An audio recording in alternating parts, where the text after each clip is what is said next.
गंगातरंगरमणीय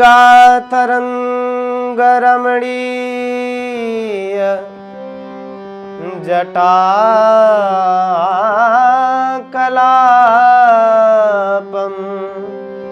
गौरी निरंतर विभो सितवाम नारायण प्रिय मनंग मदापहारम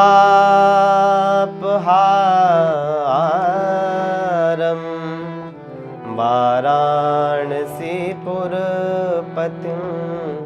भज विश्वनाथम। बोलिए भगवान शिव जी की जय। जय जय श्री सीताराम, जय जय श्री राधे श्याम। नमः पार्वती पतये हर हर महादेव। आप सभी को हमारा प्रणाम। जय श्री सीताराम। मेरा नाम रामानंद है। परम पूज्य श्रद्धेय श्री देवराहा बालक बाबा जी महाराज जी का कृपा पात्र, मेरे गुरुदेव के भी गुरुदेव पूज्य श्री देवराहा बाबा, जो पूरे विश्व विख्यात संत हुए।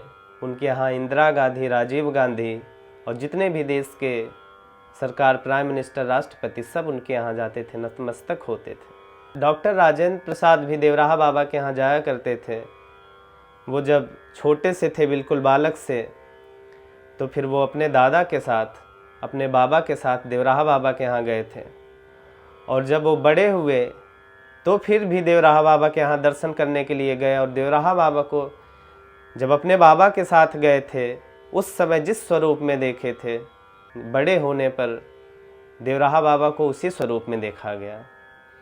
देवराहा बाबा से लोग पूछा भी करते थे, महाराज जी आपकी आयु क्या है, आपकी अवस्था क्या हुई? तो देवराहा बाबा कहते थे, बच्चा क्या बताएं, हमारा ईश्वर लीन अवस्था बताते थे देवराहा बाबा। वो कहा करते थे, हम ईश्वर में और ईश्वर हम में, तो फिर कोई बात ही नहीं बनती थी। ऐसे ही किसी एक पत्रकार ने देवराहा बाबा से बहुत परेशान किया उन्होंने, और कहा महाराज जी अवस्था कुछ तो बताएं आप। तो देवराहा बाबा ऐसे ही ठेठ में बोला करते थे। उन्होंने कहा, बच्चा क्या बताएं, हम तो बस यही जान लो कि तुलसीदास के विवाह में गए हुए थे। जिस समय गोस्वामी श्री तुलसीदास जी का विवाह हुआ था, उसमें देवराहा बाबा बताए कि हम गए हुए थे। तो फिर कोई बात ही नहीं। तो फिर पत्रकार महोदय सब वहाँ पे नतमस्तक हुए, और वहाँ पे सभी जाया करते थे। तो उसी परिवार से मेरे पूज्य गुरुदेव श्री देवराहा बाबा से ही, उन्हीं के चरणों में उन्होंने सेवा किया, वहीं पे रहे। जौनपुर से हैं और मैं उन्हीं का कृपा पात्र रामानंद, आप सबका स्नेही। जय सियाराम। वर्णानामर्थ संघानाम रसानाम छंद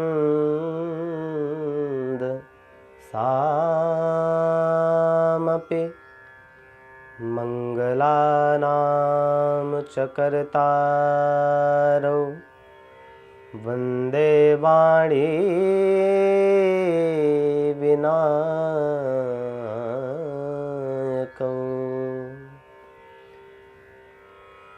श्री रामचरितमानस में गोस्वामी श्री तुलसीदास जी महाराज ने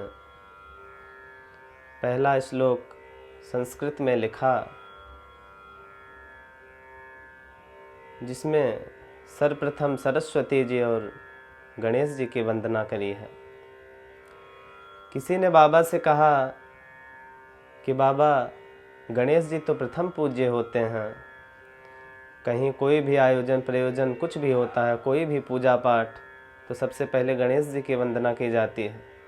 लेकिन आपने अपने ग्रंथ में श्री रामचरितमानस में सबसे पहले सरस्वती जी की वंदना करी है, इसका क्या? तो गोस्वामी जी ने कहा, सरस्वती जी की कृपा से तो पता चलता है कि गणेश जी प्रथम पूज्य हैं।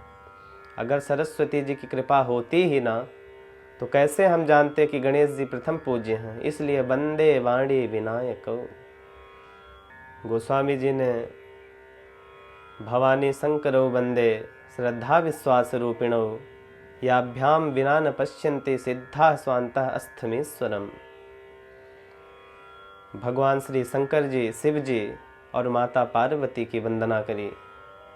गोस्वामी जी ने कहा, भवानी शंकरौ वंदे श्रद्धा विश्वास रूपिणौ याभ्याम विना न पश्यन्ते सिद्धा स्वांतः अस्थमेश्वरम। भवानी शंकरो वंदे श्रद्धा विश्वास रूपिणो। भगवान शिव जी और माँ पार्वती ये दोनों श्रद्धा और विश्वास के रूप हैं।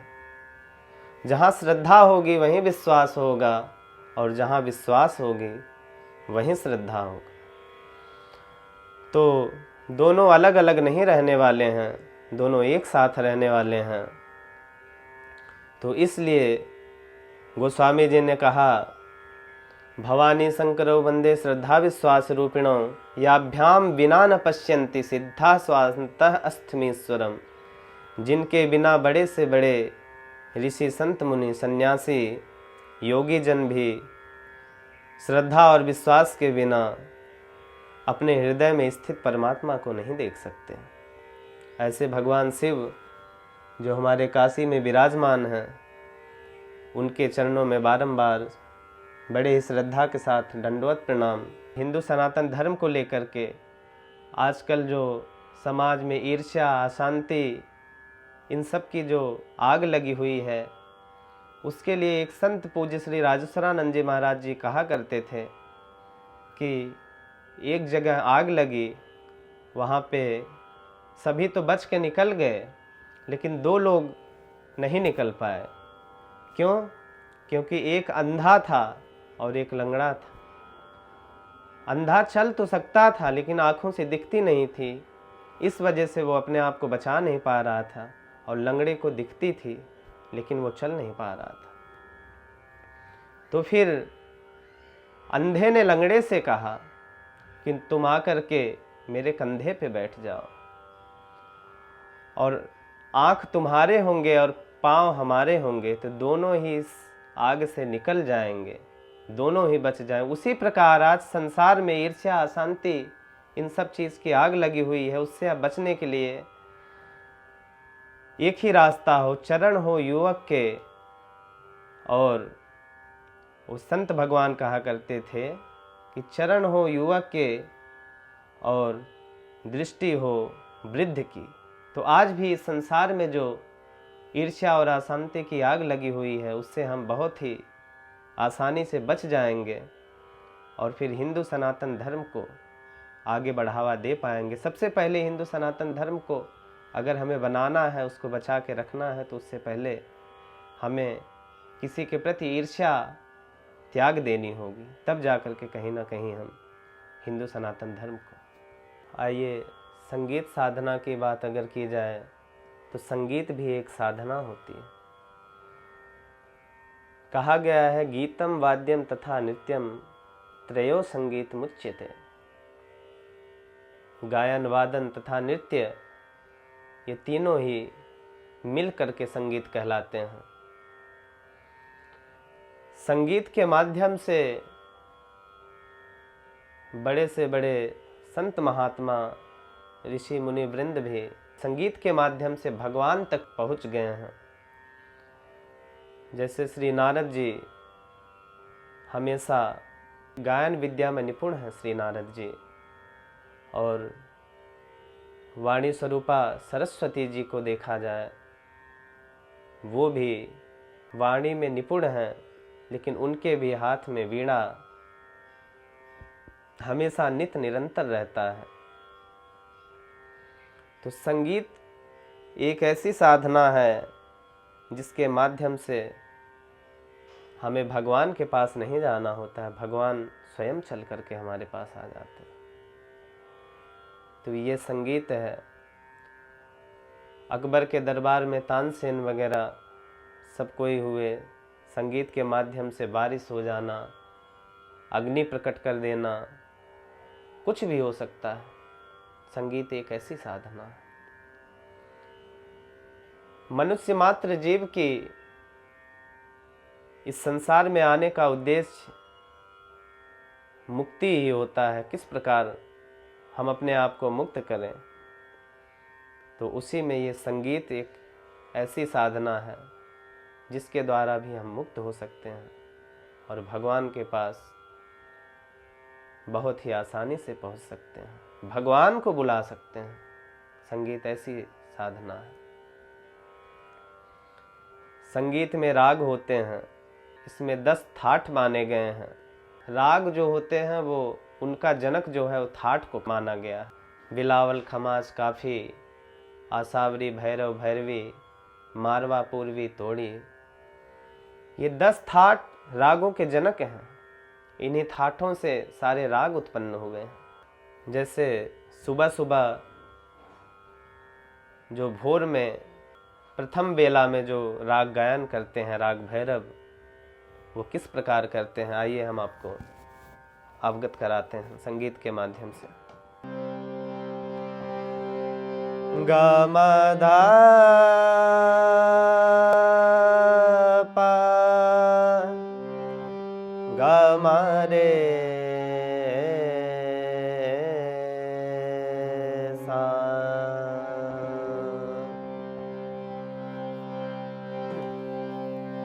इस राग के माध्यम से हम भगवान को सुबह शयन से उठाते हैं। किस प्रकार, देखिए। जागो मोहन प्यारे, जागो मोहन प्यारे, सामरी सूरत मोरे मन भावे, सुंदर श्याम हमारे, जागो मोहन प्यारे, जागो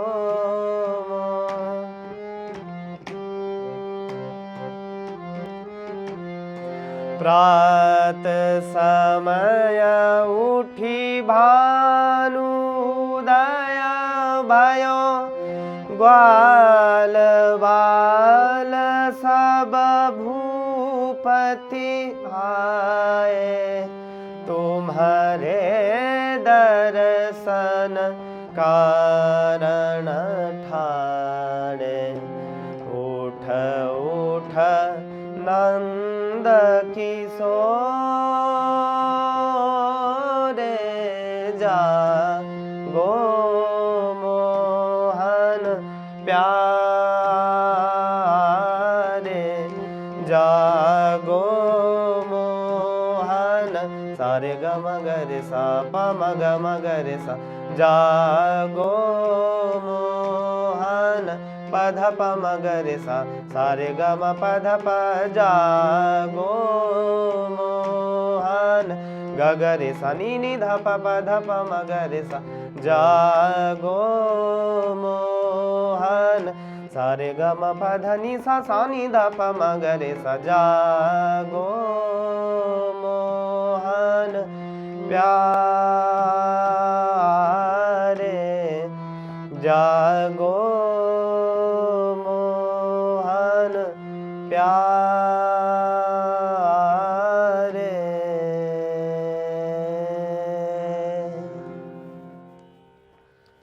तो इस प्रकार ऐसे ऐसे सभी राग बने हुए हैं। इसमें हम 7 स्वरों को साधते हैं, सारे ग म प ध नि।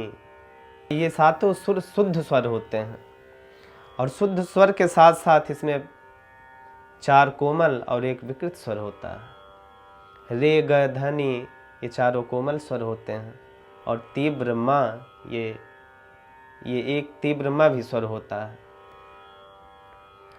तो इसी के माध्यम से इन्हीं स्वरों को साध लेने मात्र, इन्हीं को साधने में तो जीवन बीत जाता है। मुझे लगता है कि अगर कोई सच में संगीत में पूरा अपना समय दे रहा है तो फिर वो कहीं न कहीं आने वाले समय में वो जरूर भगवत मार्ग तक पहुंच सकता है। मिथिला में भगवान श्री राघव सरकार,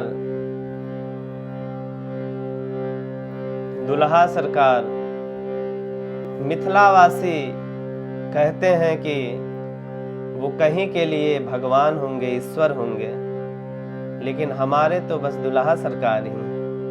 ये मिथिलावासियों का प्रभु के प्रति ये प्रेम है।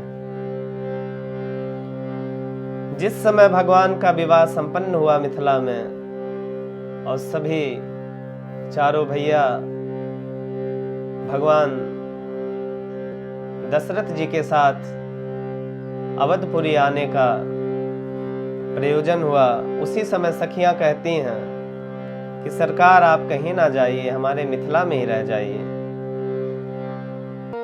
जौने सुख बा ससुरारी में तौने सुख बा कहूँ ना,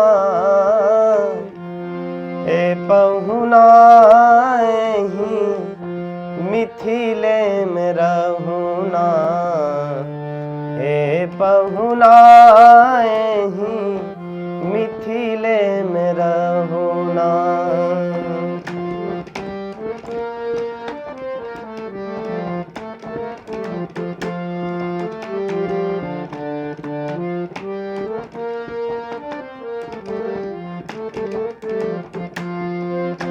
सखियां कहती हैं भगवान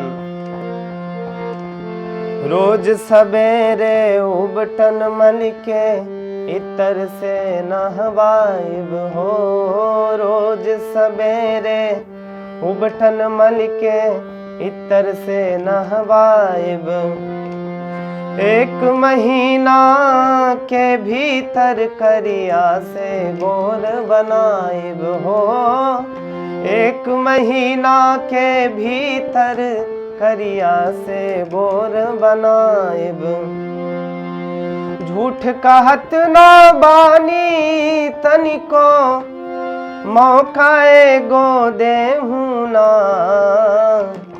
ए पहुना ही मिथिले में रहूँ ना, ए पहुना ही मिथिले में रहूँ ना।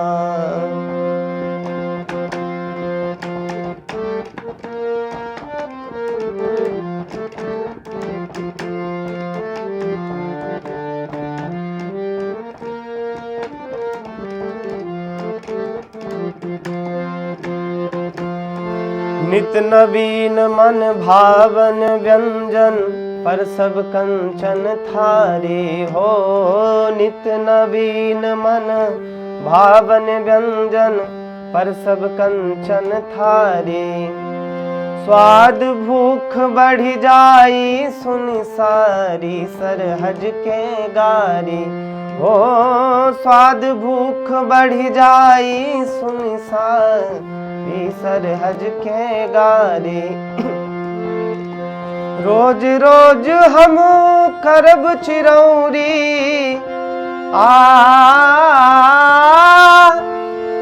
रोज रोज हम करब चिरौरी औरी किछुँ लेहूँ ना, ए पहुना ही मिथिले में रहूँ ना, ए पहुना ही मिथिले में रहूँ ना, ए पहुना ही। फिर सखियां कहती हैं सरकार एक सेवा और आपके लिए होगा। भगवान ने कहा क्या? कमला विमला दूध मती में झिझरी रोज खिलाइब हो, कमला श्री मिथिला में कमला विमला नदी बहती है, जहाँ पे सखियां कह रहे हैं आपको डेली प्रतिदिन नौका विहार करवाऊंगी। कमला विमला दूध मती में झिझरी रोज खिलाइब, सावन में खजरी गा गा के झूला रोज झुलाए हो। सावन में खजरी गा गा के झूला रोज झुलाएब। पवन देव सो खरब निहोरा पवन देव सो खरब निहोरा हौले हौले बहुना ए बहुना ही मिथिले में रहुना ए बहुना ही मिथिले में रहुना ए बहुना ही मिथिले में रहुना।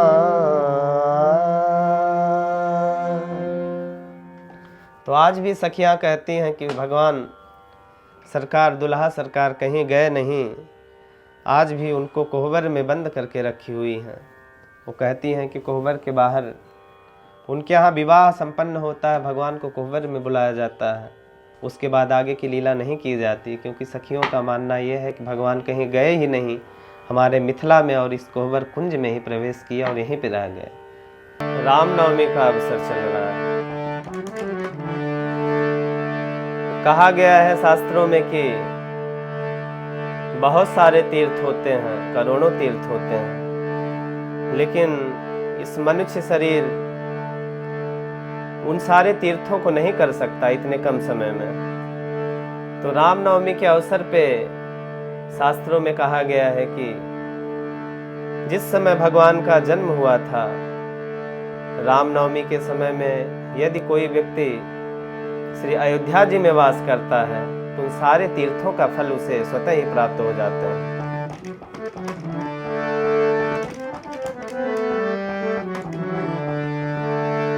भक्त भक्ति भगवंत गुरु चतुर नाम बपू एक, इनके पद बंदन किए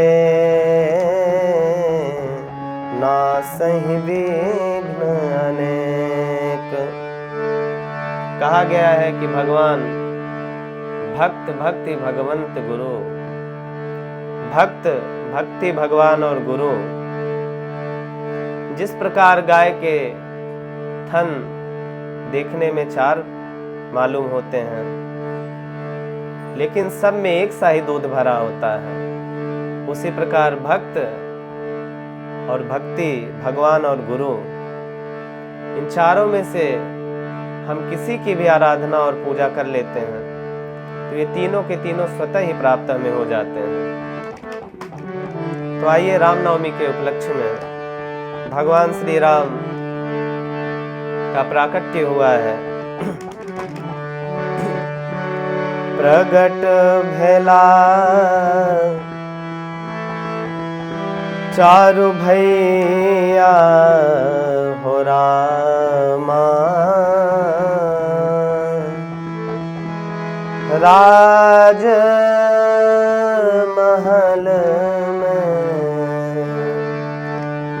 प्रगट भेला चारु भैया हो रामा, राज महल में, राज महल में, राज महल में, राज महल में हो राज महल में प्रगट भेला चारु भैया हो रामा, राज महल में। राम भरत लक्ष्मण रिपु सूदन, राम भरत लक्ष्मण रिपु सूदन, सूदन राम भरत, राम भरत लक्ष्मण रिपुसूदन, राम भरत लक्ष्मण रिपुसूदन, राम भरत लक्ष्मण रिपुसूदन।